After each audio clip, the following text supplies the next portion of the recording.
अब श्री कृष्ण जी का इतिहास देख लो। श्री विष्णु जी अवतार श्री कृष्ण जी, श्री राम वाली, श्री रामचंद्र जी के जीवन वाला भोग भोग के वो प्राणी श्री कृष्ण रूप में फिर जन्म हुआ। सारा जीवन दुखी रहा श्री कृष्ण, सारा जीवन जेल में जन्म हुआ, माता पिता कैद में, कभी मामा शत्रु हो गया, कभी पूतना मारने जा रही है, कभी केसी, कभी चाणोर शत्रु हो गया, कभी जरासेंग लड़ने को आ रहा है, कभी शिशुपाल से युद्ध हो रहा है, कवासुनी हो रही है, और कभी फिर काल्यवन आ रहा है। इस दुख में श्री कृष्ण जी ने मथुरा का त्याग कर दिया और ऐसे स्थान पर रहने लगे जहां कोई ना पहुंच सके। समझदार व्यक्ति यही सोचते हैं राड से बाढ़ अच्छी होती है, झगड़े से बचाव अच्छा होता है। श्री कृष्ण जी उन सबको भी मार सकते थे, क्योंकि वो त्रिलोक के में एक विभागीय मंत्री है, एक विशेष शक्ति होती है प्राणी में, वो उनके अंदर शक्ति थी। लेकिन यही सोचा था कि किस किस ने मारूं, या तो सबकी बुद्धि भ्रष्ट। तो श्री कृष्ण जी ने द्वारका बनाई। समुद्र के बीच में एक टापू था जिसका केवल एक गेट था, द्वारिका, एक द्वार की नगरी। और ये सोच करके वहां यदि इतनी दूर पहले तो कोई आवेगा नहीं, ऐसे स्थान पर जा रहे हम, और वहां कोई आ भी गया युद्ध करने तो हम एक ही तरफ से उसका सामना कर सकते हैं, इसलिए एक गेट था उसका, और बाकी 3 समुद्र था 3 तरफ। तो वहां श्री कृष्ण जी चले गए, अपना अधिकतर सारा ही जीवन वहां व्यतीत किया। यहाँ तो ज़्यादा से ज़्यादा 18 साल के 20 वर्ष के तक यहाँ रहे थे द्वारका में, और बाकी फिर लगभग 200 वर्ष तक जिए थे श्री कृष्ण जी, और बाकी का समय द्वारका में व्यतीत किया था उन्होंने। तो अब ये जो लोग अनजान संत ऋषि, ये गुरु नकली हमें भ्रमित करते हैं कि द्वारका का उस गोवर्धन का की परिक्रमा करनी चाहिए और वृंदावन अवश्य जाना चाहिए, मथुरा में अवश्य जाना चाहिए, वहाँ हमारे भगवान ने लीला की है, उनके चरण कमल टिके हैं, वहाँ घूमा करते थे, स्नान किया करते थे। अरे श्री कृष्ण जी यहाँ तक 20 वर्ष रहे थे मथुरा में, बाकी 180 साल तो वहाँ रहे हैं द्वारका में, और वहाँ का नामो निशान मिट गया उस द्वारका को। इसलिए वहाँ खत्म की द्वारका, समुद्र में डूब गई श्री कृष्ण जी की मृत्यु के बाद, और यादों का विनाश हो गया था, आपस में लड़के मर गए थे, और जो बाकी शेष औरतें बची थी उनको अर्जुन ले आया था, सब खाली हो गई थी द्वारका। उसके बाद वो समुद्र ने डबो दी थी, अंदर चली गई। कारण यही था कि भगवान ने सोचा कि यहाँ आएंगे फिर ये धक्के खान द्वारका में इतनी दूर, इसलिए उसका नामो निशान मिटवा दिया था। अगर आज द्वारका होती तो ये नकली कहते द्वारका में भगवान रहे थे, वहाँ जाया करो, वहाँ बहुत पुण्य होता है। उस द्वारका में तो सत्यानाश होया था, सारे यादव कटका मर गए थे वहाँ पर। आज भी जाते हैं वहाँ बहुत से श्रद्धालु। तो कहने का भाव यह है कि जब तक आत्मज्ञान बिना नर भटके, इस तत्व ज्ञान बिना नर भटके, कदे मथुरा कदे काशी। फिर श्री कृष्ण जी का फिर कैसे अंत हुआ? श्री कृष्ण जी के सामने पूरा यादव कुल आपस में लड़का मर गया, पोते पड़पोते रिश्तेदार सब आपस में कट कर मर गए। और वो सारा सांग देख कर, वो सारा अनर्थ देख कर जब श्री कृष्ण जी की मृत्यु हुई, एक परिवार के सामने एक आधे की मृत्यु हो जाती है, उसका कलेजा फट जाता है, रो रो कर पागल हो जाता है इंसान। तो पुण्यात्माओं, आज तक हमें सत्यनारायण कथा नहीं मिली थी, और ये सत्य कथा है। सत्यनारायण का अर्थ है सच्चा भगवान, और सच्चे भगवान की सच्ची कहानी, सच्ची कथाएं। तो प्रसंग चल रहा है कि परमात्मा ने बताया कि तुम जब तक जन्म और मृत्यु के अंदर हो, सुख नहीं हो सकता, शांति नहीं हो सकती। अब इंद्र सोचता है ब्रह्मा विष्णु महेश सुखी होंगे। अब इन ब्रह्मा विष्णु महेश की आप देख रहे हो, श्री राम की, श्री विष्णु जी की, श्री कृष्ण जी की कैसे दुर्गति हुई।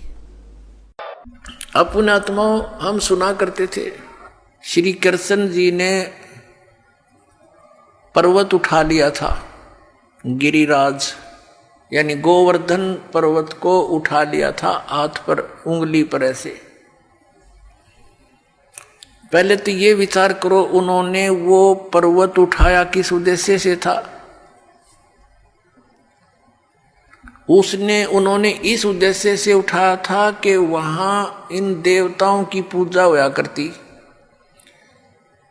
और इंद्र स्वर्ग का राजा है, भगवान की पूजा छोड़कर इंद्र की पूजा चलती थी। श्री कृष्ण जी ने कहा भाई इंद्र की पूजा छोड़ दो, या दो उस भगवान की पूजा करो। इंद्र की कढ़ाई जो होती थी पूजा, वह बंद कर दी। देवराज इंद्र एक समझ लो स्वर्ग का राजा, और उसके अंतर्गत ये सब नहर विभाग, सिंचाई विभाग भी आता है, यानी वर्षा करना। तो क्या हुआ, जब इंद्र की पूजा बंद होगी देवताओं की, इंद्र ने सोचा इनको सबक सिखाता हूं। इतने जोर की वर्षा, काले बादल छा गए चारों तरफ, घटा काली घटा छा गई और मूसलधार वर्षा शुरू होगी। व्रज नगरी को डुबोने के लिए अब चारों तरफ हाहाकार मच गया।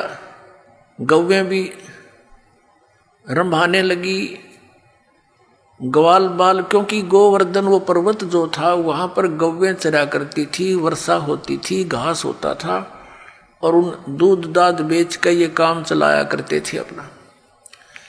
और वो समाप्त करने चल पड़ा कि इसको इतना वर्षा कर दूं ये गोवर्धन पर्वत भी डूब जाए, आसपास की नगरी भी नष्ट हो जाए। तो भगवान श्री कृष्ण जी ने उंगली पर वो गोवर्धन पर्वत उठा लिया और पूरी ब्रज नगरी के ऊपर से कर दिया। सारा इंद्र बरस लिया, खूब वर्षा कर ली। सारा पानी उस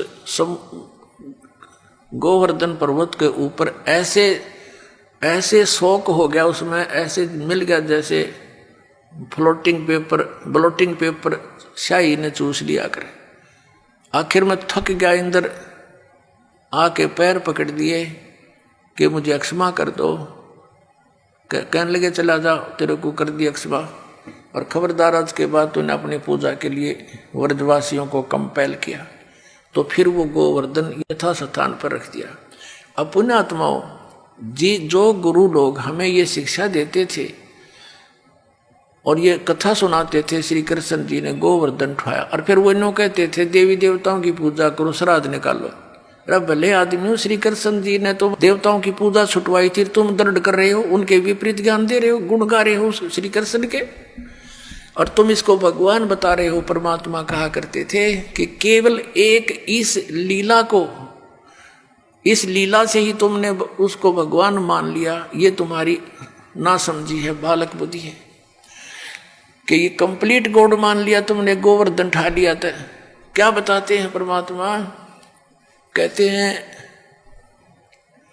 गोवर्धन श्री कृष्ण धारो और द्रोणोगिरी हनुमंत, शेष नाग सब सृष्टि उठारा, इनमें कौन भगवंत। यदि तुम एक ही इस लक्षण से, इस चमत्कार से कि श्री कृष्ण जी ने गोवर्धन उठा लिया, हनुमान जी ने तो फिर द्रोणागिरी उठाई, और आप ही लोक वेद सुनाते हो ब्राह्मण लोगों के शेष नाग के सिर पे, कहते हैं एक कूर्म है, कूर्म के ऊपर एक शेष नाग है, शेष नाग के सिर पे एक बैल है, और उसके ऊपर फिर सारी पृथ्वी रखी है। कहते तुम मानते हो कि शेष के सिर पे सारी सृष्टि है शेष नाग के, तो यो सारे ब्रह्मांड तुम्हारे पूरे ब्रह्मांड ने उठा रहा, समझ लो पूरी पृथ्वी उठा रहा। तो इनमें भगवान कौन सा है, श्री कृष्ण है या हनुमान जी है या शेष नाग है तुम्हारा भगवान? केवल इसी लक्षण से तुमने भगवान इसको कंप्लीट गॉड मान रखा, पूर्ण परमात्मा।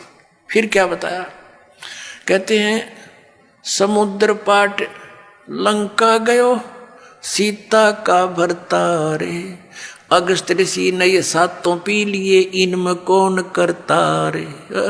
ये इस चीज से ये परिचित थे नहीं गुरु लोग यहाँ के हमारे। वो ये कहा करते श्री रामचंद्र जी ने समुद्र के ऊपर पुल बना दिया। परमात्मा कहते हैं यदि तुम इसी लक्षण से इसको भगवान मान बैठे तो क्या बताते हैं कि समुद्र पाट लंका गयो, यानी समुद्र को आट के पत्थर उसको ऊपर रख के और लंका चला गया। कौन? सीता का भरतार। और अगस्त ऋषि ने सातों पी लिए, इनमें कौन करतार?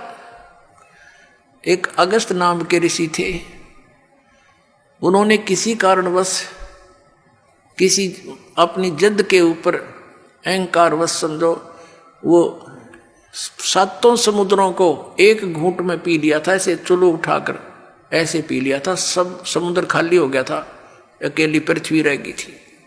अब पुण्यात्मा, अब परमात्मा कहते, फिर ऋषियों की प्रार्थना से उन्होंने फिर वापस उसको कुरला कर दिया तो भर गए थे। ये आध्यात्मिक शक्ति है, मार्ग है, इसमें आप विज्ञान को ना अड़ाना। विज्ञान तो बालकों का खेल है।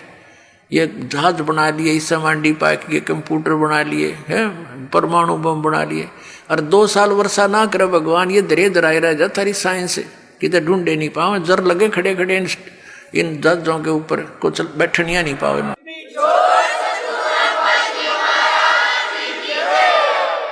तो परमात्मा कहते हैं फिर इनमें भगवान कौन? भाई अगस्त ऋषि ने तो सातों समुद्र पी लिए थे, तुम एक पत्थर धर के पार हो गया तुम्हारा श्री राम, तुम उसने भगवान मान बैठे।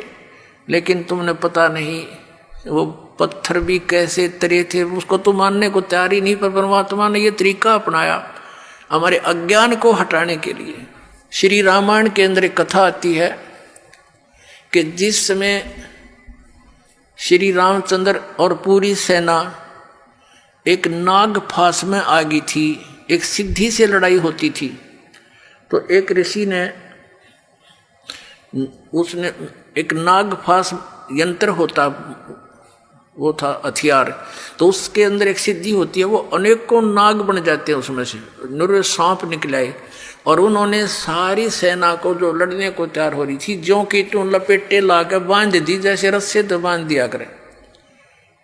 और सारे खड़े भगवान राम वीर लक्ष्मण भी नो कति जैसे ईख बांध दिया करे, नो पूरी सी खड़ी जगह जगह, और कोई सा टसमस हो नहीं पा रहा।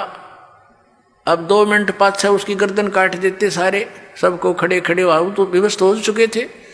कहते हैं जब श्री राम ने याद किया गरुड़ को, गरुड़ आया, पक्षी है एक, उसने उन नागों को काटा, मार दिया, और तब वो श्री रामचंद्र जी बंधन मुक्त हुए। अब परमात्मा हमें समझाया करते थे, कबीर भगवान कहते हैं, परमात्मा कहा करते थे कि काटे बंधन विपत में, भाई कठिन कियो संग्राम में, चिन्हो रे नर प्राणिया ये गरुड़ बड़ो अक तुमरो राम। अब परमात्मा कहा करते काटे बंधन विपत में, कठिन कियो संग्राम, और चिन्हो रे नर प्राणिया यो गरुड़ बड़ा तुम्हारा राम। ये कौन सा भगवान है इनमें बताए? वो तो बंदा खड़ा थारा भगवान, तो और गरुड़ नाक उसकी सहयोग करी, तो कौन सा परमात्मा? तो इसमें तो इस तरह के तर्क देकर भगवान ने खूब समझाना चाहा कबीर परमात्मा ने, पर हमारी बुद्धि पर पत्थर डाल रखे थे इन अज्ञानी ऋषियों ने।